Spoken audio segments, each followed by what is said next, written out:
Hello, everyone. So, I wanted to talk about the ketogenic diet today and eating disorders.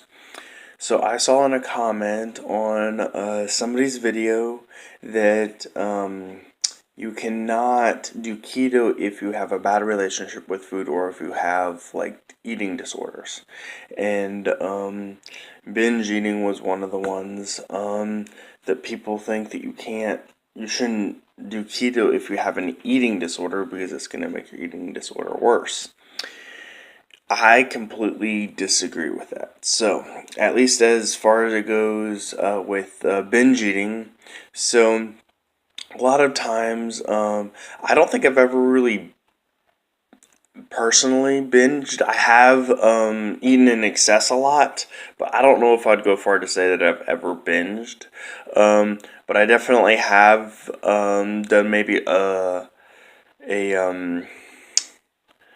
like a mini binge almost, where I was doing a calorie restricted diet, right? So I was still eating whatever I wanted, and stuff that had sugar in it, sweets, maybe even some chocolate sometimes.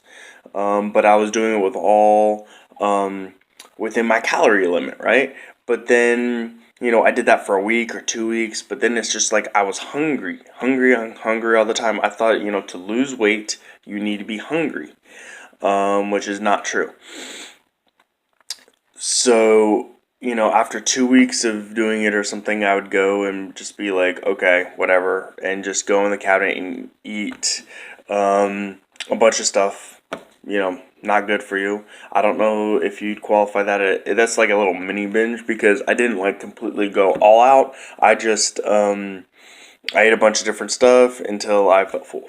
So, but I've seen people that have binged way worse than that, and I never really have had a history of binging or anything, but I definitely see where that could come from, where you're restricting your calories over a certain period of time, and then you just get too hungry, and then you just go off your diet, and when you do that, you just kind of go all out, and that's where keto comes in. So keto, instead of restricting your calories, here, let me rephrase that. Because you're still kind of restricting your calories. I don't count my calories, but the ketogenic diet naturally reduces my hunger craving, or my cravings in general, sugar cravings, carb cravings, and also reduces your overall hunger and your satiety levels, so you don't have to eat as much, right? So, it also depends on how much you eat, your activity level, and all that. But I've never had to count my calories on keto. I've tried it a couple times, but to be honest, it was too much of a pain, and I've never needed to do it just because I've eaten the right amounts, just by intuitive eating to lose weight, and I've lost a serious amount of weight. The past 30 days on my tracker. I've been tracking my weight on a macro tracker, but I haven't been doing calories or anything like that. I just put my weight in there and to see and I put that in every day, and I've done that for almost 2 months now. And in the past 30 days, I've lost 14 pounds. So, and that's without tracking calories, without tracking macros or anything. I'm just tracking my weight every day on that tracker. So, definitely possible to lose weight without counting calories, but you still need to be in a calorie deficit to lose weight. So the way the ketogenic diet works to do that is it reduces your satiety, or it increases your satiety levels, so you're not as hungry all the time. So it's not like you just ate a meal and you're just like, okay, I'm still hungry.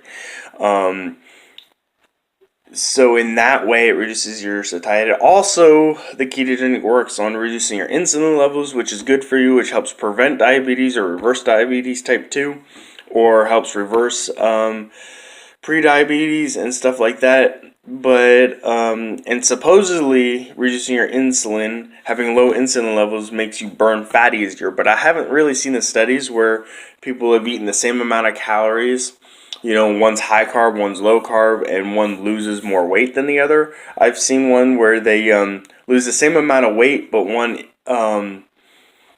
was more fat mass that they lost, and the other one was more, just a little bit more of both fat and muscle. So I definitely have seen where keeping your insulin levels low makes more of the weight you're losing actual fat and less muscle, but the overall weight loss between two groups, for the most part, I've seen are the same. So I'm not really sure on the whole insulin thing if that really helps your weight loss that much, but you definitely still need to be in a calorie deficit to lose weight, because you can gain weight on keto if you eat enough food. The only thing with that is if you're eating the right kinds of food on keto.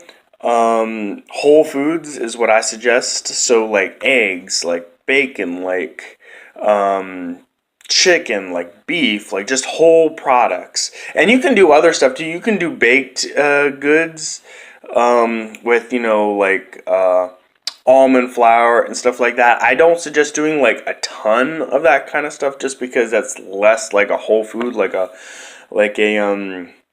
you know for one thing, it takes more work. You have to put more ingredients into it and stuff like that. And I feel like eating a lot of that stuff isn't good anyway. So I do stuff like that once in a while, right? So, but my main food that I eat are whole foods, like eggs, bacon, beef. I do a lot of cheese too. A lot of people don't do cheese. I do cheese, and I do not see that affects my weight loss. Of course, I started a new job recently that I'm very, very active, so I'm really actually struggling trying to keep my calories up. I have noticed that before on that job, I was doing 2 meals a day. Now I'm doing 3 meals a day because it's just too active. I need more food. And before I was just fine on 2 meals a day. I wasn't hungry at all doing 2 meals a day. I was doing just fine. But as soon as I started the job, about a week into it, my metabolism changed, and I could tell I was getting more hungry, and so I added in another meal, 3 meals a day now.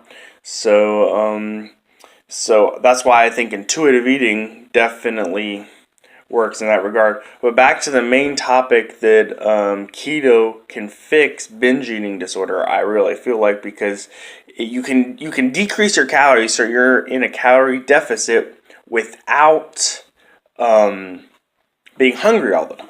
So, and you need to kind of do it gradually in the longer run. It's not going to be a magic pill, right? It's not like you start keto and all of a sudden you're going to be able to do 1 meal a day or something like that. Over time, you might be able to, and it just really affect your activity level. Also, is going to determine how many meals you need, or how big of a meal you need, and how quickly you can change into that. It's something that's going to happen over time, because I got down to where I was doing 1 meal a day sometimes, but then when I started this new job that's very, very active, right now it's just not possible for me to eat enough, because I'll still get full in a meal, right?